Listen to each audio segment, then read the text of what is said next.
양성자 하나, 수소가 와서 결합되는 거야. 그랬더니만 뭐가 되는데? 이번에는 원자 번호 7번의 질량수가 14짜리 질소가 된다 이거야.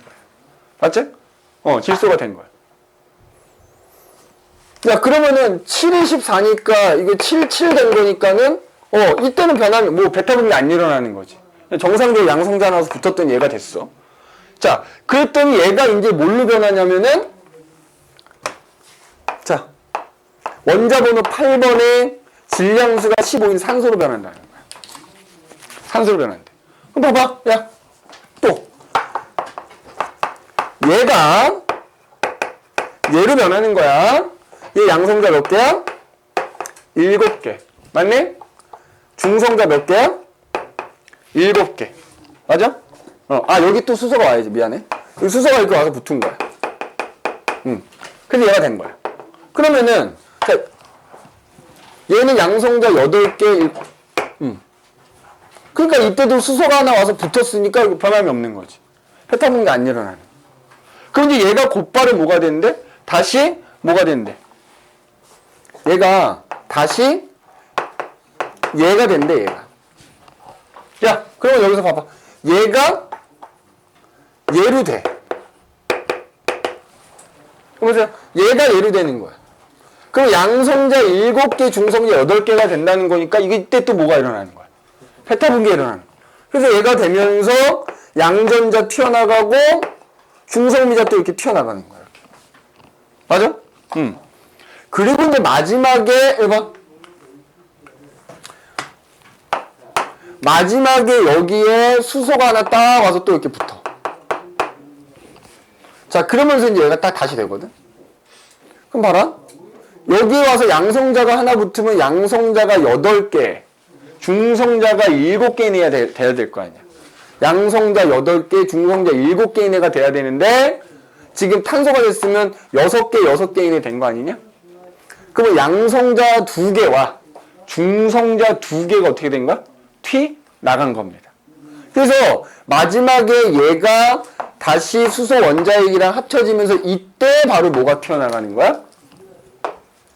헬륨이 하나가 이렇게 딱 튀어나가게 되는 거야. 그래서 얘가 다시 되는 거야. 이게 계속 반복이 된다는 거야, 이게. 알겠니? 자, 그럼 여기 봐봐. 이 CNO 순환 반응이 한 번 일어날 때 마찬가지로 사용된 수소가 몇 개인지 보자고. 자, 몇 개 사용됐어? 해봐. 처음에 하나 사용됐지? 2개 사용됐지? 3개 사용됐지? 4개 사용돼서 헬륨이 하나 튀어나오는 거야. 그러니까 얘는 6개 사용돼서 헬륨 하나 생기면서 양성자 2개 튀어나온 거라면 얘는 그냥 얘네들이 탄소, 질소, 수소의 동위원소들이 촉매 역할을 해가지고 4개의 수소가 쓰여서 헬륨이 하나 만들어졌지. 맞지? 그래서 이 사이클이 계속 반복이 된다는 거야. 그래서 이걸 순환 반응이라고 표현하는 거지. 그래서 탄소와 질소와 산소의 동위원소들이 촉매 역할을 하는 거고 그 시작점이 어디다? 탄소다. 알겠니? 탄소다라는 거. 베타 분기, 야, 근데 마찬가지로 공통점 뭐야? 여기서도 순환 반응이 한 번 일어날 때 베타 분기 2번 일어나는 거고요. 맞지? PP 반응이 일어날 때도 베타 분기 몇 번 일어난다? 헬륨 하나 만들어지기 위해서는 2번 일어난다라는. 그거는 공통점이 되겠지. 그래서 그거 잘 기억을 해둬야 되고 그 중심부의 온도 얘는 1800만 켈빈 이하 얘는 1800만 켈빈 이상일 때 우세하게 일어난다라는 것도 꼭 기억을 해두셔야 되겠다 이 말이야. 알겠니? 그래서 주계열성일 때 에너지온 수소핵융합인데 이렇게 두 종류가 있다. 알겠지? 나머지는 이제 얘가 반응 온도가 더 높기 때문에 어떻게 돼? 아까 질량이 크다 그랬지? 그럼 이렇게 해서 헬륨이 만드는 걸 더 빨리 진행이 되지. 그래서 그때도 얘기했지만 질량이 큰 주계열성일수록 수소핵융합이 빠르게 끝난다. 수소가 다 빠르게 소진된다. 그럼 이제 무슨 단계가 돼? 적색 거성 단계가 되죠. 그지? 적색 거성 단계가 됩니다. 자, 잠깐 쉬었다가 할게요. 잠깐 쉬었다가 그 적색 거성의 에너지원 이어서 합시다. 자, 그 다음에 이제 주계열성 단계가 끝나면 적색 거성이 되잖아. 자, 적색 거성인데 물론 얘가 이제 적색 거성이 있고 초거성이 있겠지. 자, 태양 정도 되는 애들은 주계열성 단계가 끝나면 적색 거성이 되는 거야. 뭐 좀 이따 이제 내부 구조 나오겠다만, 그때도 이제 적색거성일 때는 어떻게 된다 그랬죠? 자, 중심부에 이제 수소핵융합이 끝났어. 여기 이제 헬륨만 이렇게 있단 말이야. 그지? 그 다음에 바깥에는 수소가 있겠지. 그럼 이제 주결성 단계가 끝나면 이 만들어진 헬륨들이 다시 중력 수축을 하기 시작합니다. 자, 그럼 여기 이제 온도가 올라가지. 그럼 여기 중심부의 온도가 올라가는 동안 그것 때문에 그 주변에 있는 수소가 가열돼서 그 주변에 있는 수소, 요 수소각이라고 한다 그랬지? 여기서 뭐가 일어나? 수소 핵융합이 일어나게 되고, 그러면서 그때 이제 에너지가 방출되니까 그 결과 이 이제 바깥 부분이 팽창을 하게 되는 거지.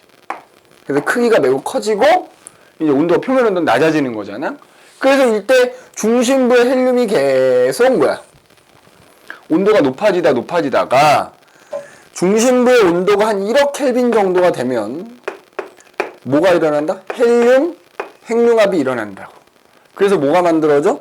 탄소가 만들어지죠. 그러니까 점점점 이제 무거운 원소가 만들어지는 건데, 핵융합, 점점 무거운 원소들을 핵융합하려면 필요한 온도도 점점점 높아지는 거야. 그래서 이때는 3개의 헬륨 원자핵이 핵융합을 해가지고 하나의 탄소 원자핵이 생기는 거야. 즉, 적색거성일 때 에너지원이 뭐냐 물어보면 뭐야? 헬륨의 핵융합이다 이렇게 해줘야 돼. 헬륨 핵융합이 일어나는 거야. 알겠어? 헬륨 핵융합이. 헬륨 핵융합. 자, 적색거성 에너지원이 뭐라고? 헬륨 핵융합이고, 아까 테스트에도 나왔지만, 야, 이것 때문에 팽창하는 게 아니라 얘가 수축하는 동안 온도가 올라가니까 그것 때문에 그 바로 바깥에 있는 수소가 핵융합하면서 에너지가 방출된 결과 바깥 부분이 팽창하는 거라 그랬다. 그 다음에 주계열성도 이제 질량이 졸라 큰 애들은 뭐가 돼? 초고성이 될 거 아니야. 주계열성에서 초거성이 되겠지, 그지? 그럼 초고성도 물론 크긴 더 클 거야. 더 크겠다만 일단 주계열성 단계가 막 끝났을 때는 바깥이 뭐야? 여기 중심에 헬륨이 있을 거 아니야. 마찬가지로 얘가 이제 중력 수축한다고요. 중력 수축해. 그럼 이제 그것 때문에 바깥에 있는 수소가 핵융합해서 헬륨으로 변하면서 이제 팽창하는 건 똑같아. 그런데 그럼 이제 얘가 중력 수축해서 온도가 올라가다 보면 마찬가지로 어떻게 돼? 1억 켈빈 정도가 되면은 그 헬륨들이 핵융합을 해서 탄소가 될 거 아니야. 질량이 태양 정도인 애들이 여기서만 끝난단 말이야. 근데 얘네들은 질량이 워낙 크니까 여기서 끝나지 않고 계속 온도가 올라가는 거야. 그러면 만들어진 탄소들이 또 온도가 올라가다가 한 5억 켈빈 정도 되면 뭐 온도까지 열 필요는 없어. 그럼 또 얘가 핵융합을 하는 거지. 그러면 그 결과 뭐 산소 같은 게 만들어지고, 거기 온도가 더 올라가는 거야. 질량이 더 큰 애들은. 그러면 또 온도가 올라가다 보면 더 높은 온도겠지. 한 15억 켈빈 정도? 뭐 이 정도? 되면은 이제 또 산소가 핵융합을 해서 규소가 되고. 이런 식으로 순차적으로 계속 일어나는 거지. 질량에 따라서 어떤 애들은 여기까지만 만들어지는 경우도 있을 것이고, 어떤 애들은 여기까지만 만들어지는 경우도 있겠지. 그래서 어쨌든 맥시멈 어디까지? 어디까지? 철까지. 알겠어? 그래서 질량이 아주 큰 초고성들은 헬륨 핵융합에서 끝나는 게 아니라 헬륨 핵융합이 끝나고 또 탄소 핵융합이 일어나고 산소 핵융합이 일어나고 규소 핵융합. 그리고 거기 지금 써놨지. 거기 보면 연료, 주요 생성물 이렇게 돼 있잖아. 그래서 탄소가 핵융합하면은 여기 나 지금 산소만이라고 써놨다만 뭐 산소나 네온이나 나트륨, 마그네슘 같은 거 생기고, 그 다음에 네온이 또 핵융합하면 산소나 마그네슘 생기고, 산소가 핵융합하면 뭐 마그네슘, 규소, 황 같은 거 생기고, 그래서 결국에는 최종적으로 어디까지? 철까지만. 철 이상은 안 만들어지는 거. 왜? 얘가 되게 안정한 원소여가지고 오히려 그게 수축하면 온도가 내려가 버린대. 그러니까 핵융합이 안 일어나는 거지. 얘가 핵융합하려면 어마어마한 에너지가 필요한데, 그게 이제 바로 뭐야? 이 다음 단계 초신성 폭발이 일어나면 그때 이제 철보다 무거운 애들이 핵융합에 의해서 만들어지면서 우주공간 방출되는 거야. 그래서 무조건 별의 에너지원이다 그러면 핵융합이야. 주계열성은 수소 핵융합, 적색거성은 헬륨 핵융합, 그 다음에 초고성들은 헬륨 핵융합, 탄소 핵융합, 산소 핵융합이 순차적으로 계속 일어나는 거죠. 그래서 만들어지는 원소는 철까지. 이렇게 된다는 얘기입니다. 알겠니? 이렇게. 그래서 우리가 별의 에너지원 얘기 해봤고, 그러면 이제 그 별의 내부 구조 얘기를 해볼 텐데, 뭐 앞에서 계속 여러 번 얘기했던 내용이기도 한데, 자.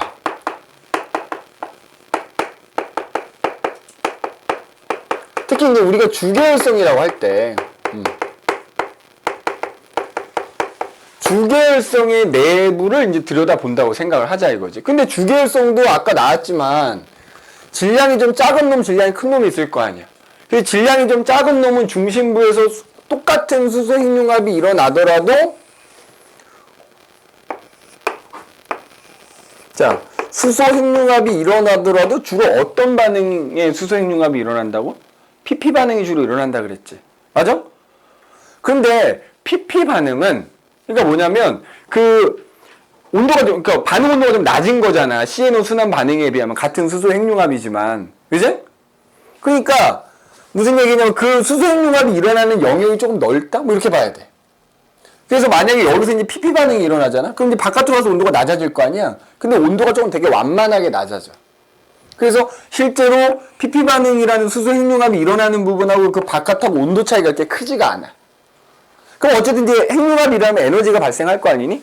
근데 에너지가 전달되는 방식이 크게 두 가지야. 복사라는 방식에 의해서 전달이 되는 경우가 있고, 대류라는 경우에 의해서 전달되는 경우가 있어. 근데 이 상황에 따라서 더 효율적인 방법으로 전달을 하는 거야. 그래서 만약에 중심부에서, 자, 질량이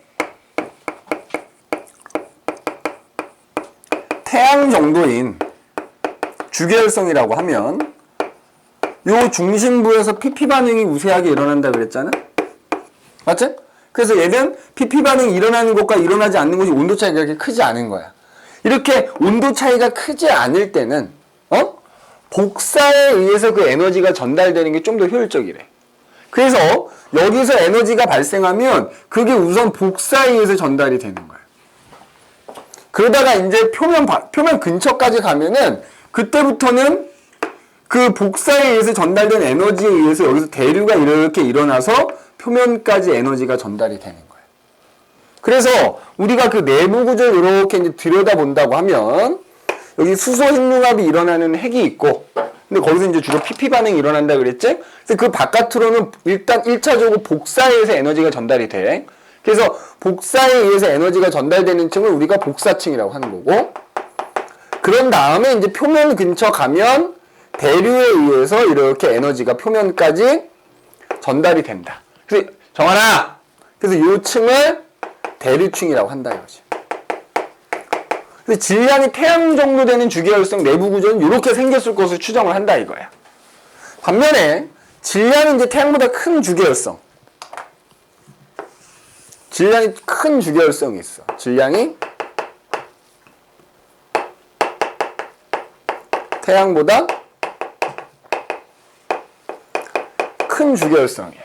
자, 그럼 얘도 마찬가지로 중심부에서는 수소 핵융합이 일어나긴 할 거 아니야. 근데 여기서는 아까도 얘기했지만 중심부 온도가 높으니까 CNO 순환 반응이 우세하게 일어날 거라 그랬어. 근데 CNO 순환 반응은 이 반응 온도가 높다 보니까 그 온도에 예민해. 근데 온도가 조금만 떨어져도 CNO 순환 반응 안 일어날 거 아니야. 그래서 실제로 핵융합이 일어나는 부분하고 그 바깥에 온도 차이가 많이 나. 그러니까 수소 핵융합이 일어나는 영역이 좀 좁단 말이야. 그러니까는 여기하고 그렇지 않은 그 핵융합이 안 일어나는 부분 온도 차이가 크다 보니까 일단은 그때 발생한 에너지가 대류에 의해서 일단은 전달이 돼. 대류에 의해서. 이렇게. 그러니까 핵 바로 바깥에 우선적으로 대류에 의해서 에너지가 전달이 되고, 그리고 난 다음에는 복사에 의해서 표면까지 전달이 되는 거야. 그래서 좀 구조가 좀 다른 거죠. 이렇게 구조가 좀. 그래서 얘는 대류층이 먼저 있고, 그리고 그 바깥에 복사층이 있는 거. 이렇게. 그래서 보통 얘 같은 경우에는 요 대류가 여기까지 포함해갖고 대류핵이라고 표현하기도 합니다. 대류핵. 그래서 질량이 좀 작은 주계열성과 질량이 큰 주계열성은 내부 구조가 조금 차이가 난다. 그래서 온도 차이가 크지 않을 때는 복사에 의해서 에너지가 전달되는 게 좀 더 효율적인 거고, 온도 차이가 좀 많이 날 때는 대류에 의해서 에너지가 전달되는 게 좀 더 효율적이다. 이렇게 생각하면은 이 구조를 외우기가 좀 쉬울 거다 이거야. 알겠니? 자, 그 다음에 이제 적색거성이 됐어. 아까도 얘기했지만 적색거성 내부 구조는 어떻게 되겠어? 적색거성. 아까도 계속 그렸던 거죠. 자, 질량이 태양 정도인 애들이 주계열성 단계 끝나면 적색거성이 되는데, 봐라. 아까 이렇게 얘기했지. 적색거성이 되면 중심부에 있는 헬륨이 일단 수축한다 그랬지. 맞아? 야, 그러면 얘가 수축하다 보면은 그것 때문에 주변에 있는 수소가 가열되면서 바로 바깥에 있는 수소가 핵융합을 한다 그랬지? 핵융합이 변하지? 그 바깥에는 여전히 핵융합이 일어나지 않은 수소가 있겠지? 그러다가 중심부 온도가 1억도가 넘어가면 헬륨이 핵융합해서 탄소가 되겠지? 그래서 이렇게 잘라본다고 하면 결국 최종적으로 중심부에 뭐가 있어? 중심부에는 헬륨 핵융합이 일어나서 탄소가 있을 것이고 그 바깥에는 수소 핵융합이 일어나서 헬륨이 있을 것이고 그 바깥에는 수소가 이런 구조를 띠고 있겠지. 뭐 굳이 층상구조라고 얘기한다면 이런 층상구조를 이루고 있을 거라 이거야. 그런데 얘네들이 주결성 단계인데 금방 끝날 거 아니야 또 게다가 금방 끝나서 졸지마 졸리면 일어서든지 커피를 마시든지 물을 마시든지 하라 그랬어. 초고성이 돼. 초고성이 된 것이. 그럼 아까 얘기했지만 초고성인 애들을 또 처음에는 자 여기 이제 헬륨이 만들어져 있을 거 아니야? 얘네가 중력 수축한다고요. 그럼 그것 때문에 마찬가지로 바깥에 있는 애들이 수소 핵융합을 일으키게 되지. 근데 얘네들은 헬륨 핵융합으로 끝나지 않고 계속 핵융합이 일어난다 그랬잖아. 그래서 나중에 여기를 들여다보면 가장 중심에 이제 질량이 겁나 큰 애들은 뭐가 있겠어? 철까지 만들어져 있을 것이고 그 바깥쪽으로 뭐 규소가 있을 것이고 그 바깥쪽으로 산소가 있을 것이고 그 바깥쪽으로는 탄소가 있을 것이고 그 바깥쪽으로는 헬륨이 있을 것이고 제일 바깥 이런 구조가 나타나겠지. 그래서 맥시멈 제일 중앙에 뭐까지 존재한다? 철까지 존재한다 이거지. 알겠니? 그래서 질량에 따라서 주결성 단계 끝난 이후에도 좀 그 구조가 차이가 나게 된다라는 얘기가 지금 18페이지에 지금 나와 있는 거지. 18페이지 알겠니? 18페이지가 나와 있다 라는 거 기억을 해 두시면 되겠습니다. 자, 그래서 우리가 별의 에너지원, 별의 내부 구조까지 살펴봤고요. 자, 그럼 이제 그 다음 외계 행성계 탐사로 넘어가도록 합시다. 자, 그 다음에 네 번째 외계 행성. 특히 다른 친구는 모르겠는데 규민이 너는 방학 때 안 들었었잖아. 천체가 처음이죠. 얘네는 그래도 두 번째니까 지금 두 번째니까 존다고 내 이해가 된다니까. 근데 너는 처음 듣는 거니까 잘 들어야지. 어? 왜냐면 네가 듣다 보면 아는 내용도 있겠지만 생전 처음 듣는 내용도 있을 거 아니야. 자, 외계 행성 탐사 방법. 자, 태양 옆에 지구라는 행성이 있듯이 우리 은하 안에는 수천억 개 별이 있어. 그러니까 그런 별 주변에도 지구와 같은 행성들이 있을 것이냐를 찾는 거지. 그래서 방금 얘기했다만 지구 아닌 지구 태양계 바깥에 있는 행성들 외계 행성이라고 하는 건데 이 행성들은 방금 얘기했듯이 우리 은하 안에 있는 다른 별 옆에 행성이 있는가를 찾는 거야. 참고로 뒤에 나오겠지만 외부 은하도 있기 거기도 수많은 별이 있겠지. 근데 거기 별 옆에 있는 행성은 우리가 현재는 찾을 수가 없어. 그러니까 여기서 말하는 외계 행성은 우리 은하 안에 있는 다른 별 옆에 있는 행성을 찾는 거야. 알겠니? 니네 그것도 보기 선제 나오면 또 틀린다니까. 외부 은하에 있는 어떤 별 옆에 있는 행성을 찾는 게 아니라 같은 우리 은하 안에 속해 있는 별 중에 행성이 있는가 없는가를 찾는 거라고요. 자, 여러 가지 방법이 있어. 그 찾는 방법에 대한 얘기인데 첫 번째 잘 봐. 그 별빛에 시선 속도 변화를 이용한다라는 거. 또는 우리가 도플러 효과를 이용한다라고도 얘기합니다. 왜죠? 도플러 효과. 자, 그럼 시선 속도라는 게 뭐냐? 시선 속도. 그러니까 시선, 내가 바라봤을 때 멀어지는 것처럼 보이는 건지 가까워지는 것처럼 보이는 건지. 자, 그러려면 일단 도플러 효과라는 거 알아야 돼. 자, 도플러 효과가 뭐였지? 자, 어떤 구급차가 있다 이 말이야. 도플러라는 사람이 알아낸 걸 발견한 거지.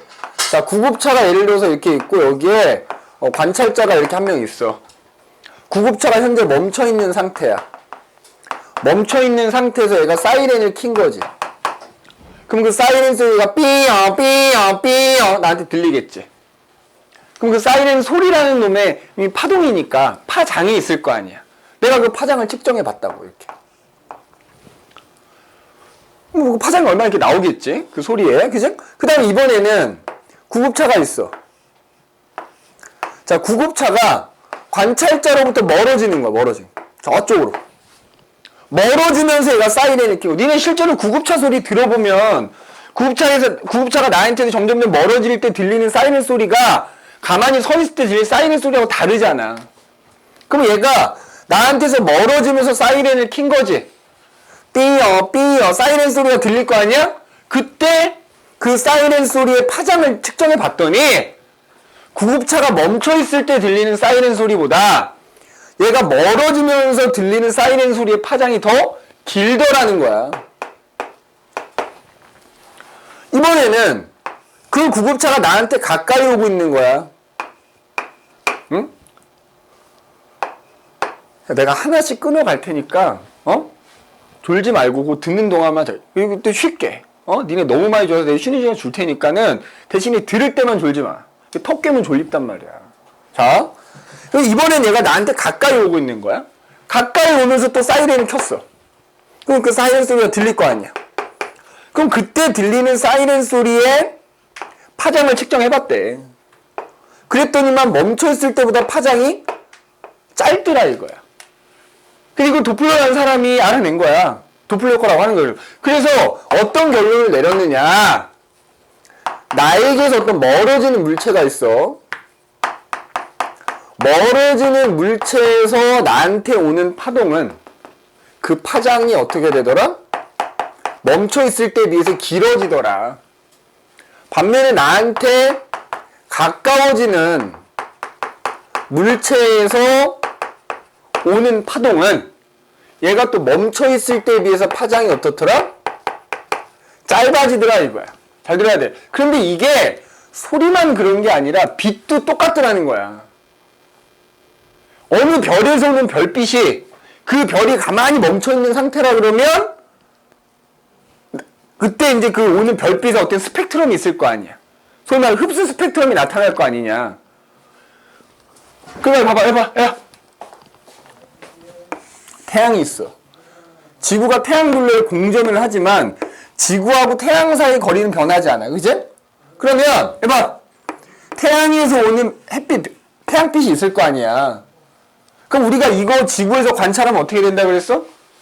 그냥 무지개색이 나타나지만 사실 이거 정밀하게 관찰하면 햇빛도 뭐가 나타나? 흡수 스펙트럼이 나타나. 그래서 예를 들어서 봐봐. 내가 지구에서 관찰한 태양의 흡수 스펙트럼이 만약에 이렇게 나타났다고 해보자 이거야. 해봐. 그러면 저 태양 멀리 이제 태양보다 멀리 떨어 어떤 별이 하나 있는 거야. 자, 이 별에서는 별빛이 있어. 이 별빛을 지구에서 관측한 거야. 그러면 같은 주계열성이야. 성분 동일하겠지. 그러면 얘도 이 별에서는 별빛의 흡수 스펙트럼도 어때야 돼?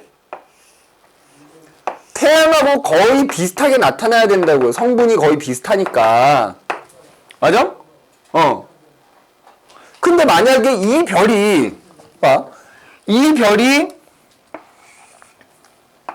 지구에서 봤을 때 멀어지는 것처럼 보여. 예를 들어서 그때 오는 별빛의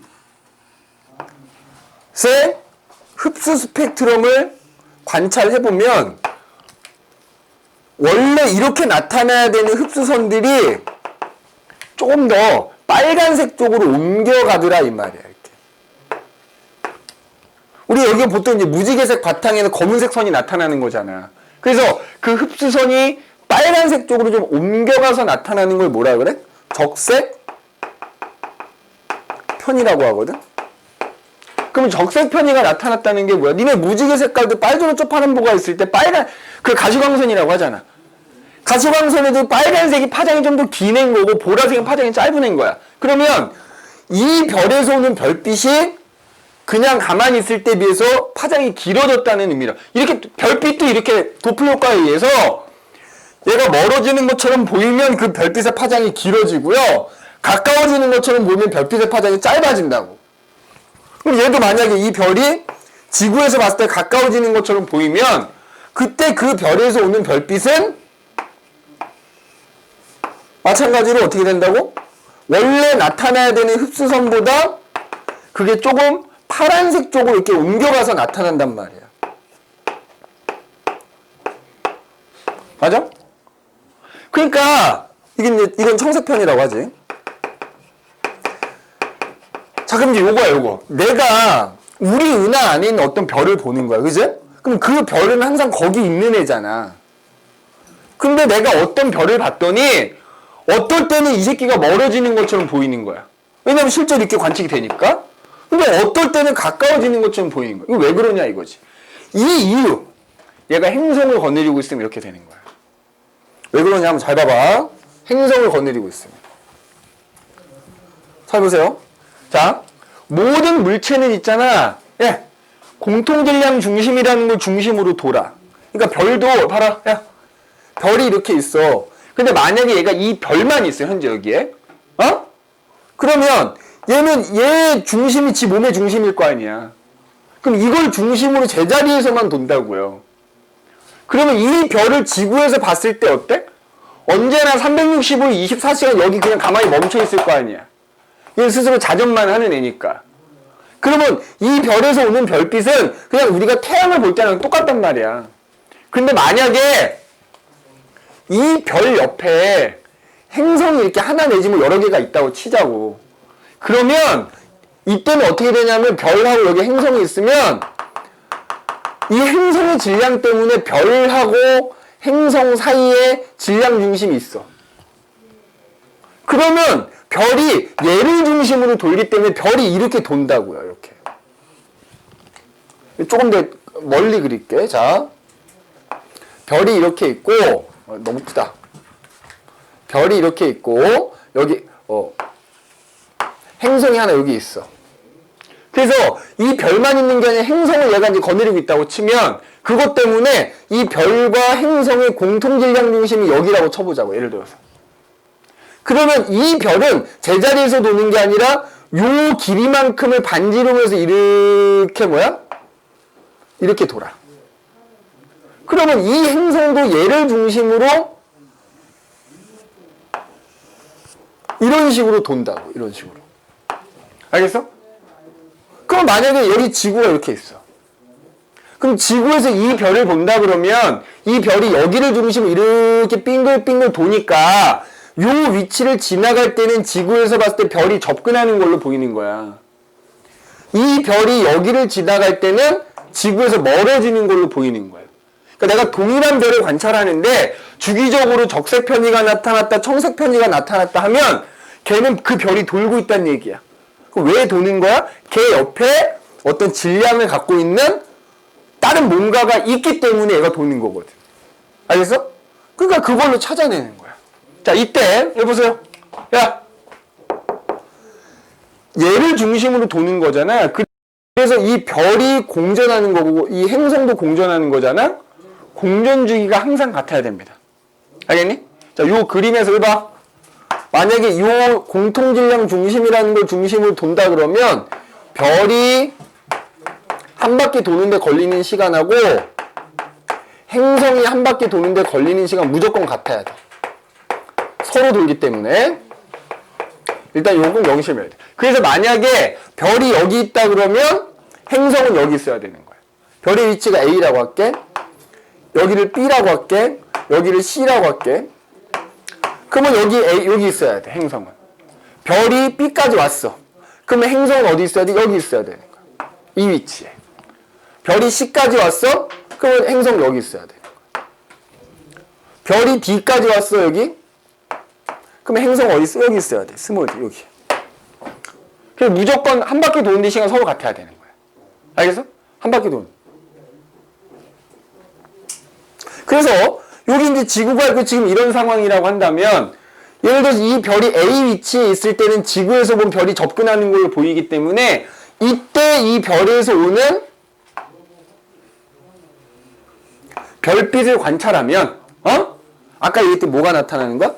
청색 편의가 나타난다고. 파장이 짧아진 것처럼 보인다고요. 그 다음에 C 위치에 있을 때 이 별을 보게 되면은 그 별에서 오는 별빛의 파장이 길어져.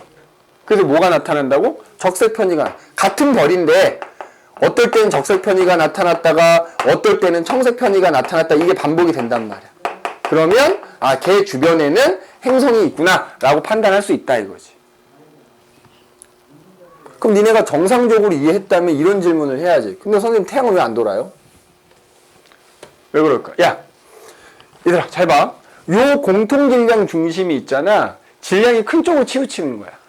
그러니까 태양은 지구를 비롯한 여러 행성들을 거느리고 있는데 걔네들 질량 다 합쳐봐야 태양 질량의 3발의 피도 안 되는 거야.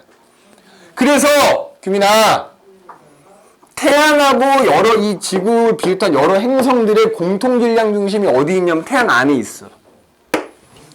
그러니까 태양은 제자리에서 돌면 되는 거야. 그리고 나머지 행성들은 얘를 중심으로 돌게 되는 거고. 근데 이 경우에는 이제 공통질량 중심이 별하고 행성 사이에 있는 거지.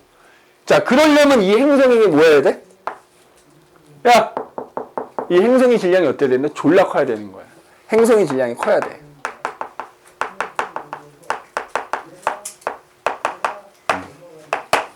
알겠니? 자, 이렇게 적색 편이가 나타나거나 혹은 청색 편이가 나타나는 시선 속도가 변한다. 뭐 이렇게 얘기하는 거라. 그럼 여기서 얘기하는 시선 속도. 이것도 일종의 속도거든. 야, 봐. 이 시선 속도는 뭐랑 관계가 있냐면 이렇게 나타내거든. 람다 제로분의 람다 마이너스 람다 제로 곱하기 빛의 속도. 이렇게 나타내. 잘 봐.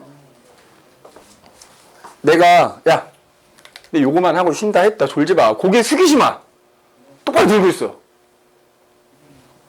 만약에 지금 이 상황에서 별이 A 위치에 있어. 그지? 그러면 지구에서 봤을 때 어떻게 된다고? 접근하는 것처럼 보인다 그랬지? 그 결과 얘가 가만히 있다면 똑같이 흡수선이 태양하고 거의 똑같이 나타나야 된다 그랬잖아? 그런데 가까워지는 것처럼 보이면 청색 편이가 나타난다 그랬지? 그러면 봐라. 원래 나타나야 되는 흡수선의 위치가 여기지. 그럼 요 흡수선에 파장이 있을 거야. 이게 람다 제로야. 그런데 청색 편이가 나타나서 흡수선이 여기에 나타났어. 그러면 그 흡수선이 나타나는 자리에 해당되는 파장이 람다인 거야. 야, 그러면은 여기서 이렇게 청색 편이가 나타났다는 건 파장이 짧아졌다는 거잖아. 그럼 봐봐. 야, 람다 마이너스, 이거 람다 제로는 어차피 여기 처음 위치인 거잖아. 그러면 청색 편이가 나타났을 때 이 값이 어떻게 되겠어? 자, 여기서 C는 빛의 속도야. 상수야, 상수. 그러면 청색 편이는 파장이 짧아진 거기 때문에 이 값이 더 작어. 맞지? 작은 거에서 큰 거 빼니까 뭐가 나와? 마이너스가 나오는 거야. 그래서 이미 문제 풀다 보면 막 그래프가 나오거든. 그래서 자, 이 그림에서 얘가 A 위치를 접근하는 것처럼 보일 때는 시선 속도가 마이너스 값이 나오는 거야. 반대로 멀어지는 것처럼 보이면 아까 적색편이 나타난다 그랬지? 적색편이 파장이 길어지는 거거든? 그러니까 나중 파장이 더 길어. 처음 파장보다. 이 값이 양의 값이 나오지. 그래서 시선 속도가 양의 값이 나오면 그 별은 멀어지고 있는 것처럼 보인다 이렇게 생각하면 되는 거야. 알겠어? 그 다음에 여기서 정말 많이 틀리는 것 중에 하나. 별이 있고 행성이 있어. 우리는 누구를 관측하는 거야? 별을 관측하는 거야. 행성 관측하는 게 아니라 별을 관측해서 행성이 있는지를 찾는 거라고요. 그리고 다시 한번 얘기하자면 봐라. 그럼 이 방법으로 행성이 있는지 없는지 찾을 때는 행성의 질량이 큰 게 좋은 거야. 왜? 행성의 질량이 커야 공통질량 중심이 이 사이로 오기 때문에. 만약에 행성 질량이 되게 작으면 공통질량 중심이 별에 가까운 이 별은 거의 안 움직이거든? 그러면 소위 말하는 이런 편현상이 안 나타나겠지. 그래서 이 시선속도 변화를 이용해서 행성이 찾을 때는 행성의 질량이 일단 커야 된다 이거야. 그 다음에 두 번째는 뭐가 있냐면 내가 별이 한 바퀴 도는데 걸리는 시간하고 행성이 한 바퀴 도는데 걸리는 시간이 같다 그랬지. 그럼 봐라. 니네가 배운 사람도 있고 안 배운 사람도 있을 텐데 케플러 법칙이라는 게 있어. 자, 봐. 얘 행성의 기준 요게가 행성의 공전궤도 반지름이 되거든. 케플러 법칙에 따르면 공전궤도 반지름이 뭐야? 길수록 공전 주기가 어떻게 돼? 짧아져. 아니지. 느려져. 길어져. 제 케플러 법칙에 의하면 공전궤도 반지름이 길수록 얘가 한 바퀴 도는 시간이 오래 걸리거든? 그러니까 무슨 얘기냐면 질량이 큰 놈이긴 한데 얘가 이게 되게 멀어. 예를 들어서 멀면 한 바퀴 도는 되게 오래 걸려. 그럼 얘도 한 바퀴 도는데 오래 걸릴 거 아니야. 맞아? 움직임이 그게 크지 않단 얘기지. 어? 크지 않단 얘기야. 아니, 그니까, 여기 이게 어쨌든 속도잖아. 그럼 이제 이거 생각하지. 잘 봐봐. 얘가 한 바퀴 도는데 오래 걸린다는 얘기, 속도가 느리다는 얘기 아니냐? 시선 속도가 느리다는 얘기인 거야. 근데 이게 잘 안 나타나. 다시. 공전궤도 반지름이 길수록 한 바퀴 도는데 오래 걸리거든? 그럼 이 행성이 한 바퀴 도는데 오래 걸리면 이 별도 한 바퀴 도는데 오래 걸리는 거야. 그럼 한 바퀴 도는데 오래 걸린다는 얘기는 속도 느리다는 얘기 아니냐? 시선 속도가 느리다는 얘기라고요. 시선 속도가 느리다는 얘기는 파장 변화가 별로 안 나타난다고요. 그러니까 적색편이나 청색편이가 잘 뚜렷하게 안 나타난다고. 이해됐어? 그래서 뭐냐, 두 번째는 너무 멀리 떨어져 있으면 안 돼. 이 별하고 행성이 너무 멀리 떨어져 있으면 공전궤도 반지름이 길어져 오래 걸리기 때문에 그럼 속도가 느려진다. 따라서 그 적색편이니 청색편이니 하는 편의현상이 잘 안 나타난다 이거야. 그래서 기왕이면 행성 질량이 커야 되고 그 다음에 공전궤도 반지름이 짧은 행성일수록 이 방법을 이용해서 찾기가 쉽다는 거야. 알겠어? 들었냐, 규민아? 졸지 말고 들어. 다시. 행성의 질량이 커야 되고요. 니네 학교 서술에 이거 나오면 어떡할 거야? 행성이 왜 커야 되냐고 나오면 어떡할 거냐고. 선생님, 어. 행성이 많으면 어떻게 행성 많을 거예요? 아니, 행성이 많으면 어쨌든 그 행성 전체 질량하고 얘 질량의 공통 질량 중심. 그럼 많으면 어? 그러니까 지금 여기서는 개수 아니 그러니까 원리가 그렇다는 게 많으면 당연히 뒤에 있는 놈은 멀겠지. 걔는 찾기가 어렵지. 별이 행성을 여러 개 가지고 있어도 멀리 있는 놈은 찾기가 어렵겠지. 이 방법으로는.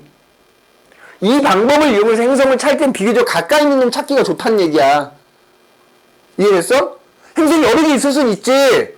근데 얘는 졸라 오래 걸릴 거 아니야. 근데 어차피 얘 때문에 그러니까 이렇게 여기 별이 있어. 야, 별이 있고 해봐. 행성이 졸라 많아. 졸라 많아도 아까 내가 얘기했잖아. 태양 옆에 행성 몇 개 있어? 8개 있어. 근데 그 8개 질량 합하고 얘 질량 공통 질량 중심이 어디냐가 중요한 거야. 요 길이. 공전궤도 반지름이 꼭 이것만 말하는 건 아닐 거 아니야. 내가 이걸 예를 들어 설명한 건지 이 길인 거잖아, 결국. 얘네들 8개가 있는데 8개 질량 합이 졸라 작으면 공통 질량 중심이 거의 별에 가까워. 어차피 우리가 관찰하는 건 별을 관찰하는 거야. 이 별의 움직임이 크겠냐고. 이해돼? 그러니까 공전궤도 반지름 이걸로 얘기했지만 사실 이것도 해당이 되는 거지. 이건 행성의 공전궤도 반지름인 거고, 그러니까 두 가지 다 고려를 해야 된다고. 뭐가 문제야? 그러니까 약간 그두 번째가 공전궤도 반지름은 한 행성을 아니 그러니까 이게 내 얘기잖아. 여러 개 가지고 있을 순 있어. 근데 이 방법으로는 가까이 있는 놈밖에 못 찾겠지. 그러면 이해돼? 가까이 있는 놈밖에 못 찾겠죠. 멀리 있는 놈은 다른 방법을 또 찾아야 되겠지. 그러니까 이 방법을 이용해서 행성을 찾을 때의 특징인 거야. 질량이 좀 크고 공전궤도 반지름이 작은 행성을 찾기 좋은 방법이란 얘기라고. 이 방법이. 네 말대로 여러 개가 있으면 멀리 있는 애는 공전궤도 반지름이 졸라 길 거 아니야. 그런 애들은 이 방법을 찾기는 어렵다고요. 여러 개가 있어도 내가 얘밖에 못 찾을 수도 있다 이거야. 이해됐니? 제일 가까운 한 개밖에 못 찾는 거예요. 2개 찾을 수도 있겠죠. 그 거의 공전궤도 반지름이 얼만큼 이상 그게 있겠지. 전문적으로 들어가면. 그제? 다 찾지는 못할 수도 있다는 얘기지. 그러니까 이거 말고는 또 다른 방법들이 있겠지. 그때는 또 다른 방법을 이용해서 내가 예를 들어 두 개를 찾았어. 그럼 근데 예를 들어 공통 질량 중심이 여기야. 분명히 계산해보면 얘네 둘만 있을 것 같지는 않은 거야. 더 있을 거야. 근데 이 방법은 못 찾아. 그럼 다른 방법을 해서 얘를 찾을 수 있겠지. 그죠? 그 얘기인 거야.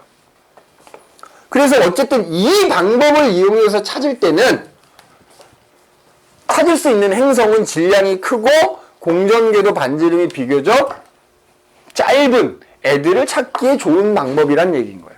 근데 또 하나 문제는 뭐냐면 그럼 방금 여기 별이 있어. 그지? 별 옆에 행성이 있어도 얘가 돌 수 있지. 근데 쌍성계라는 게 있어. 쌍성계. 별이 두 개가 있는 거지. 이 별이 있고 이 별이 있어. 그럼 얘네들도 서로 어떻게 해야 돼? 얘네들의 공통 질량을 중심으로 돌거든? 그럼 이때도 지구에서 보면 이 별을 보면 얘도 시선속도 변화가 나타날 수 있어. 맞아? 그러니까 거기 써져 있지. 한계는 뭐냐면 한계는 뭐냐면 이게 쌍성계일 경우에 이게 행성인지 별인지 구분을 못한다는 거지. 맞아? 이해됐냐? 행성이 아니라 다른 별이 있어도 얘네가 돌 수 있으니까 이 별에서 오는 시선속도 변화가 행성 때문인지 별 때문인지 구분 못할 수도 있다는 얘기야. 알겠니? 그거 기억해두세요. 쌍성계. 어쨌든 이렇게 외계 행성을 탐사하는 방법 첫 번째. 시선속도 변화를 이용하는 게 있더라. 있더라. 이 특징에서 시선 방향과 공중 궤도는 그러니까 지금 얘기를 하려고 그러잖아. 나란해야 돼. 별빛이 이렇게 오는 걸 내가 봐야 적색 편의가 나타나는지 이렇게 오는 거 안 된다. 이게 특징이야, 특징. 무조건 이때 시선 방향과 별빛의 방향이 어때야 된다?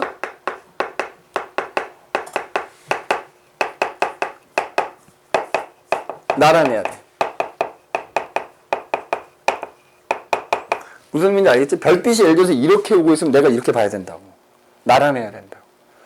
별빛이 이렇게 있는데 내가 위에서 보면 이게 나타나? 안 나타나. 적색편이, 청색편이. 그 다음에 그러면 얘기가 나오는 게 또 하나. 그럼 이 경우에는 얘네들이 멀어지거나 가까워지니까 청색편이, 적색편이 나타날 거 아니야? 이 그림에서 별이 B에 위치해 있거나 D에 위치해 있을 때는 얘네가 옆으로 가고 있는 상황인 거지. 그럼 얘네가 옆으로 가는 동안 지구에서 봤을 때 거리 변화가 없지. 요 B와 D 위치에 있을 때는 청색편이건 적색편이건 편의 현상이 안 나타납니다. 알겠니? 그것도 기억을 해둬야 되고 시선 방향과 별빛 방향이 무조건 나란해야 된다는 거. 그럼 바꿔 말하면 나란하지 않을 때는 이걸 관측할 수 없다라는 거. 알겠니? 그래서 첫 번째 시선 속도 변화를 이용하는 게 있다 이거지. 알겠어? 세 가지가 나와. 자, 두 번째, 두 번째는 특히 요거랑 요 그림이랑 또 관계가 있거든? 그래서 그거는 잠깐 쉬었다 하도록 할게요. 자, 두 번째는 뭐냐면 식현상이라는 걸 이용한대. 자, 여기서 식이 뭐야, 식? 이 월식, 일식 할 때 그 식이지. 가려지는 거야, 가려지는 거. 그러니까 이 월식, 일식. 근데 진짜, 천체 그거, 지트로 갔으면 안 되는데, 진짜. 근데 사실 거기는 또 문제 푸는 재미가 있거든, 또. 기가 막히게 재밌거든. 자, 그럼 식현상이 뭐냐면, 야, 요 그림을 내가 안 지은 이유가 있어. 잘 봐. 여기서 별이 여기 있으면 행성 무조건 여기 있어야 된다 그랬잖아? 그럼 이 그림에서 별이 이 C에서 D로 가는 거야. 그럼 별이, 요거 깨끗하게 내가 다시 그릴게.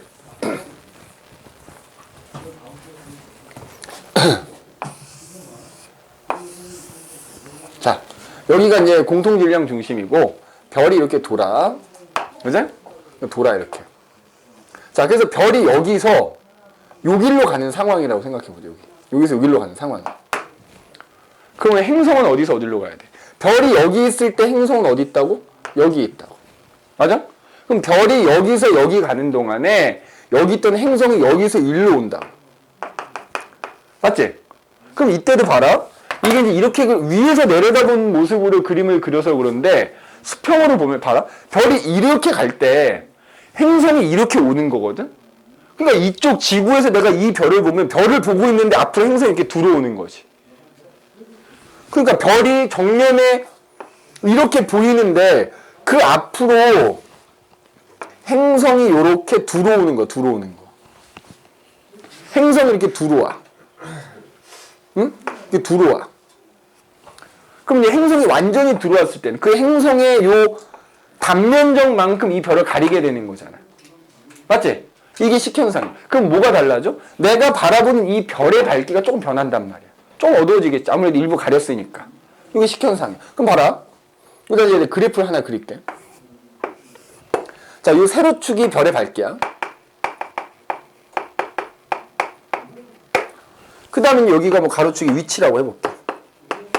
그래서 지금 별은 이렇게 가고 있는 상황일 거고 행성은 이렇게 오고 있는 상황이라 그랬다. 그지?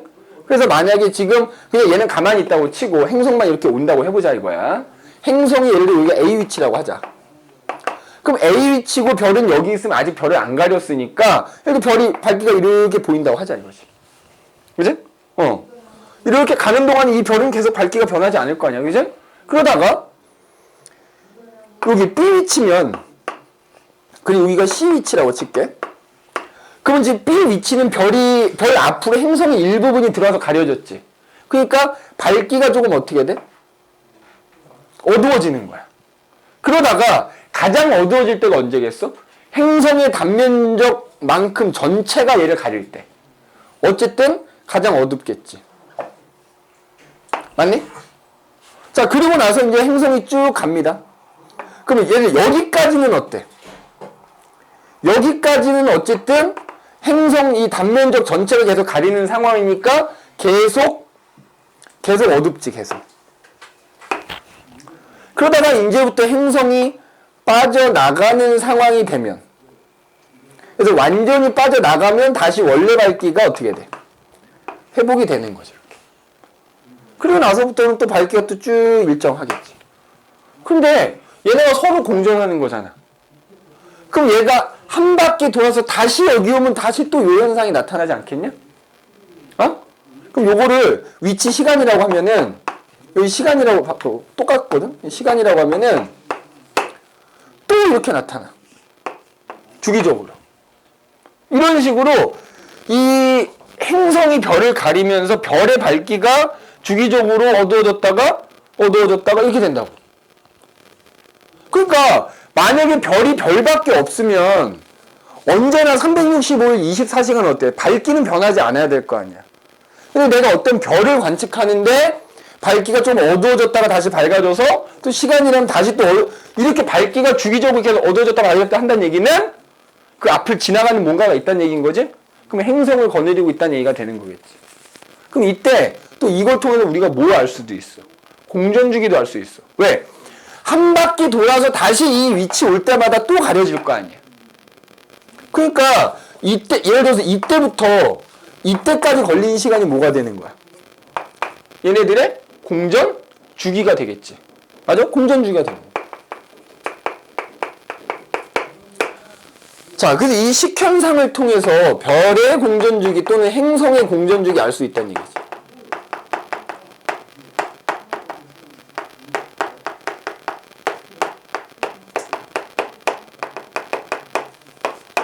그 다음에 봐봐.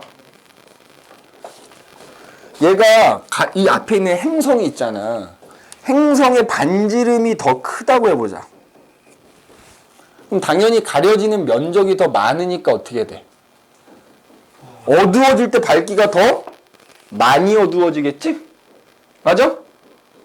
그러면 야, 요 가려지는 면적만큼인 거니까 요 반지름을 R이라고 하고 이 녀석의 반지름을 2R이라고 해보자고. 그럼 면적은 몇 배 차이 나지? 니네 반지름이 R이면 단면적이 파이 R 제곱 아니야. 이게 2R이면 4파이 R 4배 차이 나는 거 아니냐? 그러니까 반지름이 2배가 차이가 나면은 단면적이 4배가 차이 나니까 어떻게 돼? 밝기 변화도 그만큼 변해야지. 알겠어? 밝기 변화도. 여기에는 안 나와 있다만, 거기 보면 그렇게 돼 있지. 맨 밑에 동그라미 3번에 행성의 반지름이 클수록 밝기가 감소하는 폭이 어떻다? 크다. 그지? 그렇잖아. 반지름이 클수록 가려지는 면적이 많아서 밝기 변화 폭이 크다고요. 그래서 이게 아마 제곱에 비례할 거야. 아마 제곱에. 그지? 단면적이니까. 자, 그래서 거기 보면은 이렇게 써져 있죠. 그 페이지로 이제 니네 20페이지가 되는 거지. 그래서 그 앞을 가리는 행성의 반지름이 뭐 할수록 클수록 그 어두워지는 별의 밝기 변화 폭이 크다.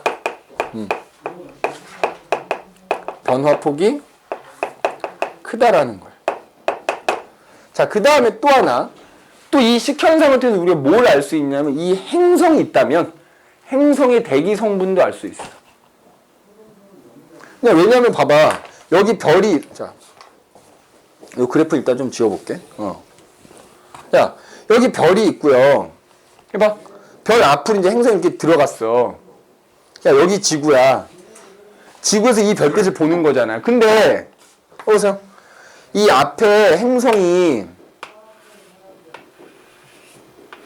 대기를 가지고 있어. 그러면은 얘가 별 정면 앞으로 가렸을 때 그 별에서 나오는 별빛이 어떻게 되지? 그 행성의 대기를 지나올 거 아니야? 그러면 그 행성의 대기 성분이 별빛의 일부를 뭐해? 흡수하겠지? 따라서 우리가 원래 별을 봤을 때 나타나야 되는 뭐 흡수 스펙트럼이 이렇다라고 하면은 그 앞에 행성 대기를 통과하면 이 대기 성분이 흡수한 빛 또한 안 왔을 거 아니야. 그러니까 원래 나타나는 흡수 스펙트럼에다가 추가로 선이 나타나겠지. 그럼 그걸 통해서 이 행성, 왜냐면 원소마다 흡수선이 다르니까 어떤 원소의 흡수선이 나타나는지를 확인하면은 이 행성의 대기 성분이 뭔지 알 수 있더란 얘기야. 자, 행성의 대기 성분 알아낼 수 있어. 물론 우리는 행성이 있는지 없는지를 찾는 게 제일 중요하긴 하지만 행성의 대기 성분 알 수 있어. 그 다음에 행성의 대기 성분을 알면 뭐도 알 수 있어? 행성 대기 밀도도 알 수 있어. 밀도도 알아낼 수 있습니다. 알 수 있다. 자, 그 다음에 내가 이 식현상을 보려면 어때야 돼? 내가 별빛을 바라보고 있는 사이로 얘가 들어와야 되는 거야. 날아내야 되는 거야. 얘도 아까 도플러 효과를 이용한 것과 마찬가지로 시선 방향과 별빛의 방향이 어때야 된다? 날아내야 된다. 위에서 내려다보면 안 되겠지. 가려지겠냐고. 안 가려지겠지. 그지? 그 다음에 아까 얘기했지? 야, 이게 행성이 아니고, 해봐. 얘가 별이고 얘가 별이야. 아까 얘기한 쌍성계라 그러면. 이때도 어때? 여기 있는 별이 여기 가 있을 때 그 옆에 있는 별이 여기 오면 마찬가지 식현상 또 나타날 거 아니야. 거기 보면 이런 말 써져 있지. 식현상은 그러니까 쌍성계인 경우에 별과 별 사이에도 일어날 수 있기 때문에 단순히 식현상만 가지고서는 뭐야? 별과 행성을 구분하기가 어렵다는 얘기죠. 그지? 어렵다는 얘기야. 그 다음에 그 두 번째가 그 얘기야. 중심별의 밝기가 감소하는 시간이나 변화량을 측정하면 아까 요거 있죠. 요거. 반지름 알아낼 수 있다라는 거. 똑같은 얘기입니다. 그지? 그리고 이게 쌍성계인 경우에도 식현상이 나타날 수 있으므로, 그지? 쌍성계인 경우에도 식현상이 나타나므로 식현상이 나타나는 것만으로는 사실 뭐야? 그게 별인지 행성인지 구분하기는 어려울 수 있다. 그래서 별과 행성을 구별하지 못할 수도 있다. 라는 특징이 있다는 거. 알겠니? 그렇게. 근데 어쨌든 식현상을 이렇게 찾아낼 수 있다는 얘기입니다. 응? 자, 그 다음에 이제 세 번째로. 자, 미세 중력 렌즈 현상이라는 게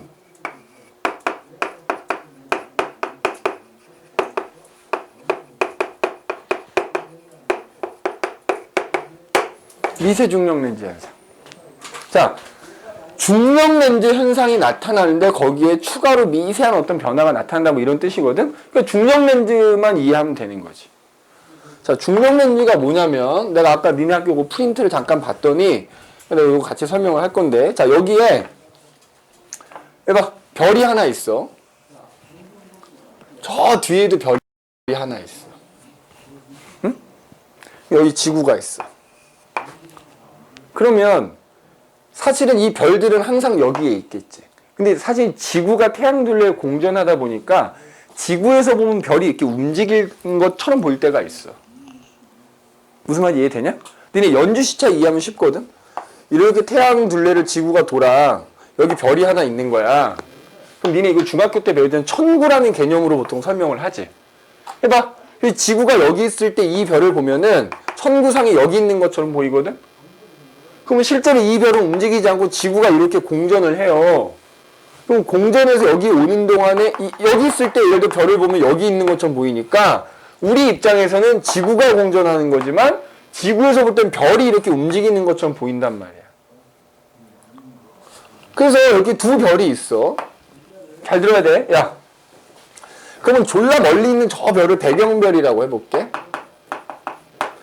그러니까 이게 상대적인 움직임이야. 실제로 움직이는 게 아니지. 그래서 너희 학교 프린트는 이렇게 나와 있더라고. 여기 뒤에 배경별이 있고 이 별이 지구에서 바라봤을 때 이쪽 방향으로 이렇게 지나가는 것처럼 보이는 거야. 근데 반대로 그럼 얘가 이렇게 가만히 있고 얘가 이렇게 지나가는 것처럼 보인다고 해도 상관없지. 그냥 무슨 말인지 이해했어? 지구에서 봤을 때 얘는 졸라 먼 거야.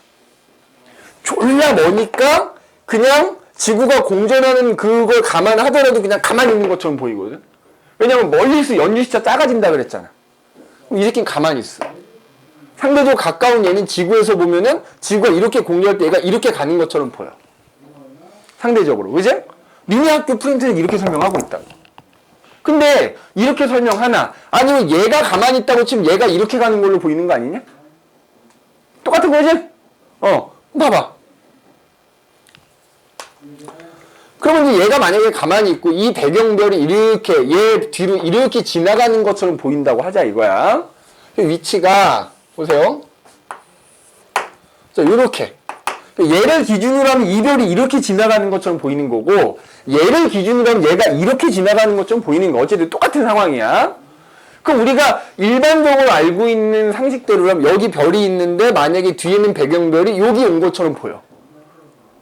그럼 당연히 이 별에 가서 이 별이 보여야 돼, 안 보여야 돼? 안 보여야 되는 게 정말 우리가 알고 있는 일반적인 상식이잖아. 근데 아인슈타인 상대성 이론이지. 아인슈타인이라는 사람에 따르면 얘는 중력을 가지고 있지. 그럼 그 중력 때문에 주변에 있는 시공간이 휘어져 있는 거야. 그래서 이 주변에 공간이 휘어져 있기 때문에 이 뒤에서 오는 별빛이 이 빛은 그 공간을 따라가는 거야. 그래서 이 뒤에서 오는 별빛이 이렇게 휘어져서 지구에 올 수 있다라고 주장했거든. 근데 실제로 과학자들이 이 현상을 관측을 했어. 그래서 마치 여기 가운데 있는 별의 중력이 렌즈 역할을 해서 안 보일 줄 알았는데 보이는 거. 오히려 더 보이는 거야. 이게 중력 렌즈 현상이야. 그러면 그때 이 뒤에 있는 별의 위치, 여기가 A 위치라고 하고 여기가 B 위치라고 하고 C 위치라고 하자고. 자, 여기가 위치고요. 자, 여기가 별의 밝기라고 할게. 그래 당연히 여기 왔을 때는 이 별빛이 안 보이니까 이때 여기 있을 때가 가장 어두울 줄 알았더니 이렇게 A, B, C 위치에 따라서 밝기를 따져보니까 오히려 B 위치에 왔을 때가 가장 밝게 보이더라는 거야, 이 별이. 이게 중력 렌즈 현상이야.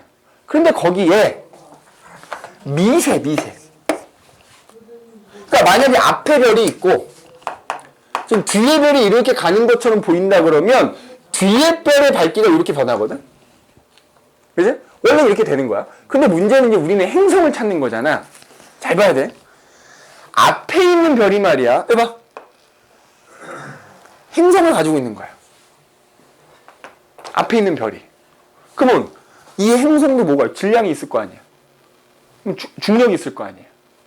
그러면 그냥 별만 있을 때와 행성을 가지고 있을 때 약간 그 얘의 중력 때문에 또 별이 조금 더 휘어지는 거지. 그래서 해봐. 이런 식으로 행성이 있으면 그 행성에 의해서 뒤에 별의 밝기가 이렇게 미세하게 추가로 더 변하는 거야. 이해됐냐?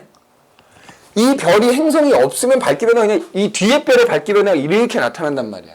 근데 그러니까 우리는 어디에 누구 별의 행성을 찾는 거야? 뒤에 별이 아니고 뒤에 별의 밝기를 통해서 앞에 별의 행성이 있는지 없는지를 찾는 거야.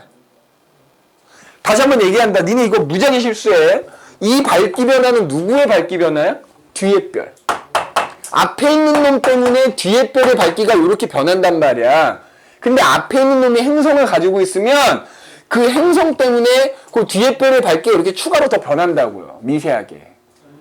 이게 미세 중력 렌즈 현상인 거야. 그런데 되게 웃긴 게 뭐냐면 이게 별하고 행성이 너무 가깝잖아. 어? 그럼 이 미세한 밝기가 잘 안 나타나. 니네 생각해봐. 그냥 한 덩어리처럼 이거 어떻게 생각? 그 왜 있잖아. 야, 이 생각하면 내 지금 공간이 휘어진 거라고 얘기했잖아. 그러면 이렇게 모포가 넓은 모포가 있어. 해봐. 내가 여기다가 무거운 공을 하나 떨어뜨리면 그럼 이렇게 움푹 들어가지. 맞아? 그러면 이 모포란 이게 이렇게 휘어진 거잖아. 맞아? 그럼 그 옆에다가 조그만 공을 하나 놔. 좀 멀리 떨어뜨려서 놓으면 그 공 때문에 이렇게 휘어지겠지. 조그만 공 때문에. 맞아? 그러면 니네 생각, 뒤에 있는 별빛이 오다가 이 공간 따라 이렇게 온다니까? 그럼 요런 때문에 추가적으로 밝기가 변하는 거야. 근데 얘가 예를 들어 너무 가까우면 어떻게 되냐? 같이 합쳐져서 이렇게 되지 않겠냐? 이게 안 나타난다고. 알겠어? 그러니까 이 미세 중력 렌즈 현상을 이용해서 앞에 별이 이제 행성을 갖고 있나 안 갖고 있나를 찾는 건데 앞에 별이 행성을 갖고 있더라도 너무 가까우면 안 된다고요. 그러니까 공전궤도 반지름이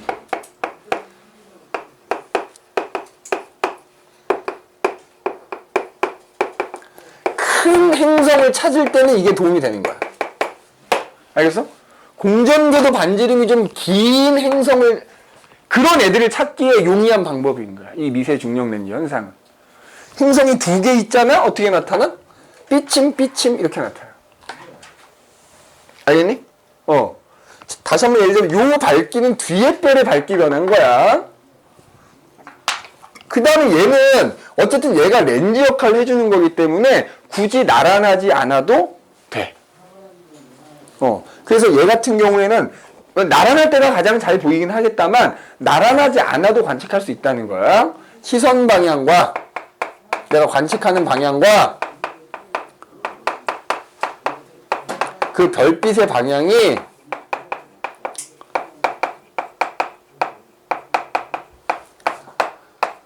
나란하지 않아도 관측이 가능하더라는 거야. 근데 문제는 이 별이 뭐 이렇게 지나가는 거라고 한다면 이게 주기적으로 지나가는 게 아니거든. 내가 그 별 한 번 지나가면 끝이야. 이 별이 워낙 멀잖아. 그러니까 이 미세중력 렌즈 현상은 앞서 나왔던 식현상은 매번 볼 수 있잖아. 그 주기가 지나면 또 볼 수 있는 거잖아. 근데 딱 한 번. 여러 번 관측하기가 어렵습니다. 그죠? 관측 기회가 거의 없어. 한 번 정도? 그래서 이 미세중력 렌즈 현상은 여러 번 관측이 안 된다. 여러 번 관측되지 않는다 이거야. 알겠어? 여러 번 관측되지 않는다. 그래서 거기 보면 외계행성계가 먼 천체 앞을 여러 번 지나가지 않기 때문에 주기적인 관측이 뭐하다? 불가능하다. 그죠? 뭐 그런 특징이 있다 이거지. 거기 지금 우리 책의 그림은 얘가 지나가는 걸 표시하는 아까 얘기했다 이게 상대적인 거야. 얘를 가만히 있다고 치면 얘가 지나갈 수도 있는 거고 얘가 가만히 있다고 치면 얘가 이렇게 지나가는 셈인 거니까 똑같은 거라고 생각하시면 됩니다. 알겠니? 선생님 방향이 달라요? 누구를 기준으로 상대적인 걸 따지는 거야. 지금 우리 교재나 너희 학교 프린트에는 얘를 기준으로 얘가 이렇게 지나가는 것처럼 보이는 걸로 나타낸 건데 그럼 그때 얘를 가만히 있다고 치면 얘가 지나가는 셈이나 마찬가지인 거지. 알겠어? 그렇게 그러니까 상대적인 거기 때문에 그렇게 봐주시면 되겠다. 그래서 이런 방법들을 이용해서 이제 여러 외계 행성들을 찾는다 이 말이야. 알겠니? 오늘은 일단 여기까지 하도록 하겠습니다.